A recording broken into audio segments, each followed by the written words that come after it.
Tatlo pong paniniwala, tatlong salita, palagi dapat nating inaalala kung gusto nating maging masaya, payapa, at maging masagana ang ating buong taon. Napakarami po kasi nating ginagawa sa ating bahay, nakala natin ito ang magbibigay ng tuwa, kapayapaan, at kasaganahan. Meron ng mga naglalagay ng itlog sa bigas, mga barya, naglalagay po ng bulak sa kanilang mga bintana para daw po maging magaan ang pagpasok ng swerte. Nandyan din po, nakikita ko, ang iba sa inyo, nagsusuot po ng kulay red. Meron din pong nagsusuot ng polka dots. Pero mas maganda po, dapat nagsuot kayo ng checkered. Dahil kung polka dots lang ang inyong sinusuot, piso-piso lang ang tatanggapin nyo.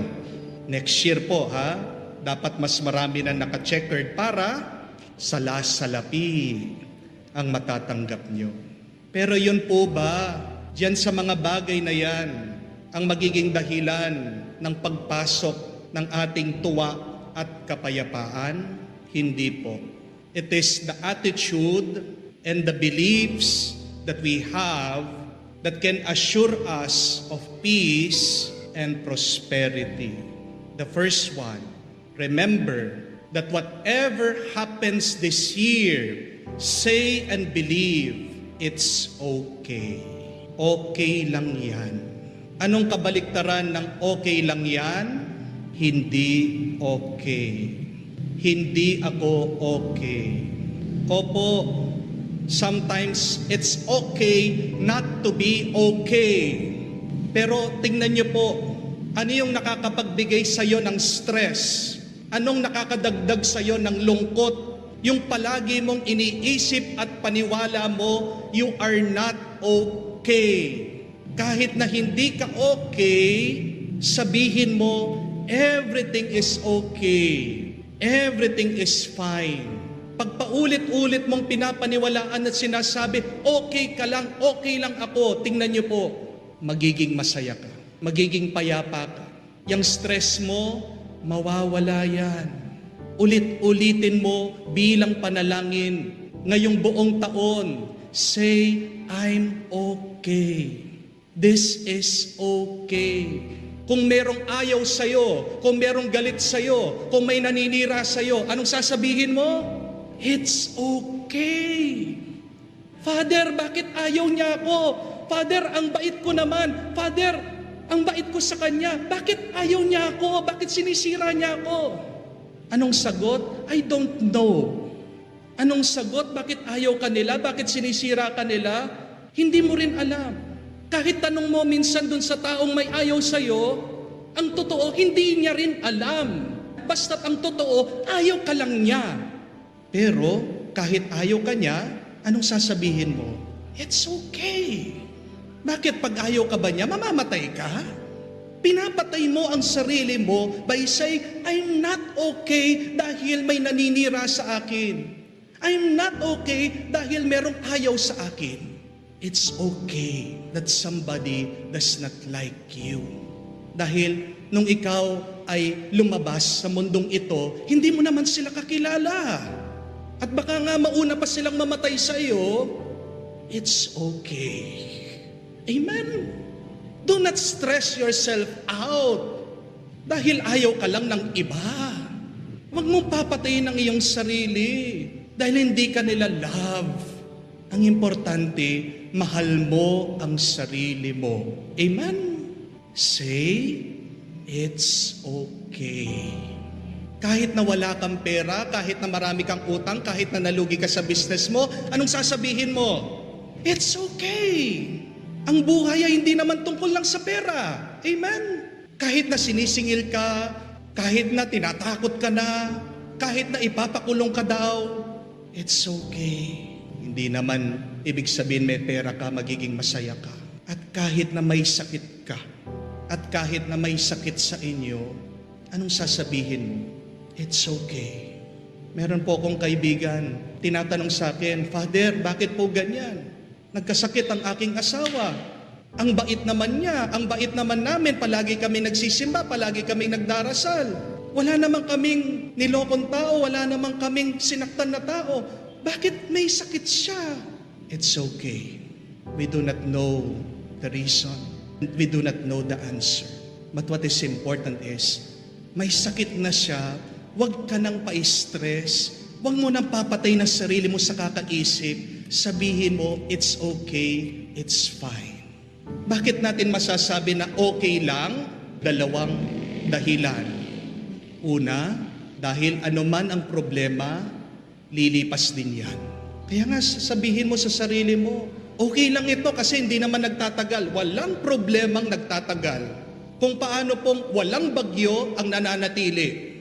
Gaano pa kalakas ang bagyo, kahit na marami ng sinira ito, walang bagyong nananatili. Kahit na mabagal ang usad ng bagyo, aalis din yan. Ganyan din sa problema natin. Aalis din yan. Kaya sabihin mo, okay lang yan. Lilipas din yan anuman ang problema. Pero pangalawang dahilan, bakit sasabihin mo, okay lang, everything is fine? Because God is in control. Hindi natin maaalis ang problema natin ngayon pong buong taon. But always remember that you are not in control. God is in control. Yan yung sinasabi ni Propeta Isaias, for I am your God. Ako ang Diyos nyo. Ako ang magtatanggol. Ako ang malakas. Ako ang magliligtas. Why are we not okay sometimes? Because we want to control everything. Kasi gusto natin, it is our way and not God's way. Remember this, my dear friends. If it is out of your hands, get it out of your mind. Kung wala sa hawak mo, kung hindi mo kayang hawakan, kung hindi mo kayang kontrolan, alisin mo sa isip mo. Huwag mong papatayin ang isip mo, huwag mong papatayin ang sarili mo sa kakaisip niyan. If it is out of your hands, put it out of your mind and say, it's okay. Second, say, I love this. Ano man ang iyong karanasan, hanapin mo, ano doon sa iyong nararanasan, yung gusto mo, yung mahal mo, yung mabuti. Ang kabaliktaran po nung I love this is, I hate this. Di po ba? Yan yung palagi nating inuulit-ulit sinasabi sa ating sarili. I hate this. Ayaw ko to. Pero gaano man kasakit, gaano man kahirap, gaano man kabigat ang isang bagay, meron pa rin pong mabuti dyan. Meron pa rin makakapagpasaya sa iyo. Naalala ko po, nung ako ay nagtatrabaho sa isang factory. Bago po ako nagpari, nagkaroon po kami ng exposure. Kami po ay nagtrabaho sa isang pagawaan ng hotdog at ham. Palagi namin po sinasabi dahil napakahirap po ng trabaho. I hate this. Ayaw ko to.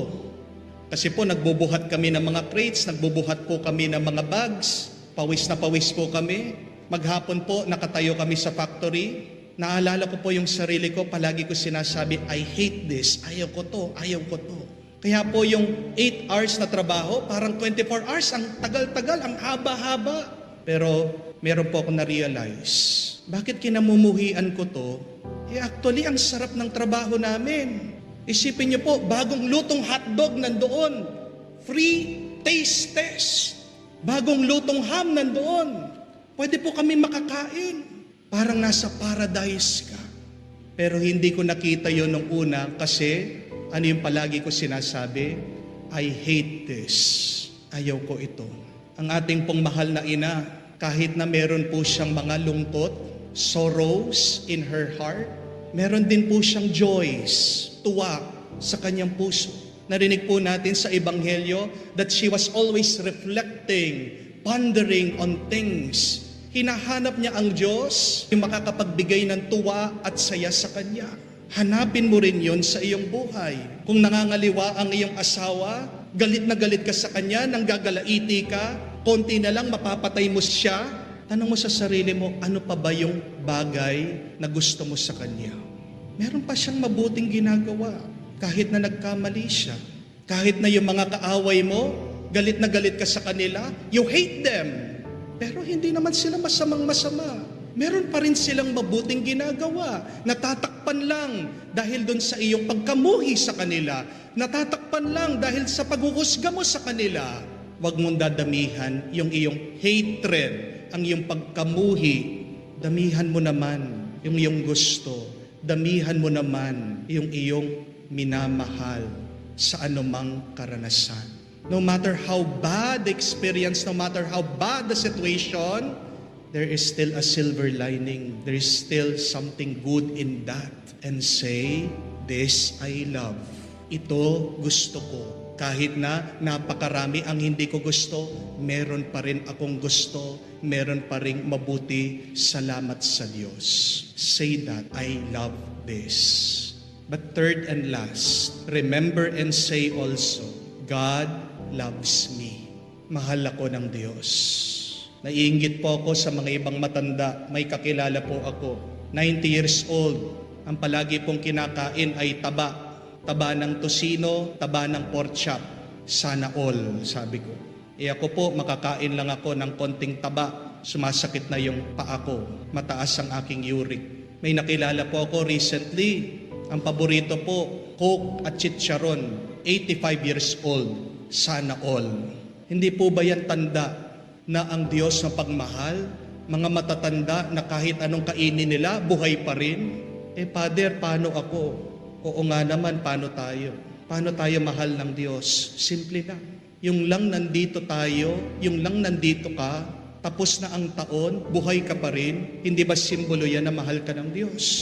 Basta't buhay ka, mahal ka ng Diyos. Basta't buhay ka, may pagkakataon ka pa na maangat mo ang iyong sarili sa anuman problema. Say that God loves me. Kahit na napakaraming pagsubok, ang mga pagsubok, kailangan po natin yan. Ang pagsubok ay parang paglusaw ng isang buto na nakabaon. Oo, alam ko, baon ka sa lungkot mo. Oo, alam ko, baon ka sa pag-aalala mo. Oo, alam ko, baon ka sa utang.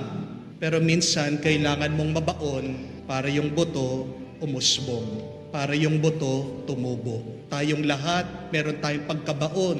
Tayong lahat, minsan nasa kadiliman. Pero yan, gawa ng Diyos. Mahal niya tayo kasi gusto niya tayong lumago. God wants us to grow. And by growing, God wants us to bear fruit. Mamunga ka. Do not say that God hates you. Dahil patong-patong yung mga problema? No. God does not hate anyone. Ikaw lang ang naniniwala nun. Pero tanungin mo ang Diyos, basahin mo ang Biblia. Ilang beses sinasabi ng Panginoon, I love you, I know you, do not fear, do not be afraid, mahal kita.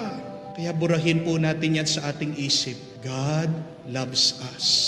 Mahal ako ng Diyos. Ulit-ulitin mo yon, mag-iiba ang iyong mararamdaman. 3 salita, 3 paniniwala. Naway gaano man kahirap ang mga pagsubok na ating haharapin, magsilbi po sanang pampalakas at pampasaya at daan para tayo makaranas ng kapayapaan. Repeat it in prayer. It's okay, I love this, and God loves me.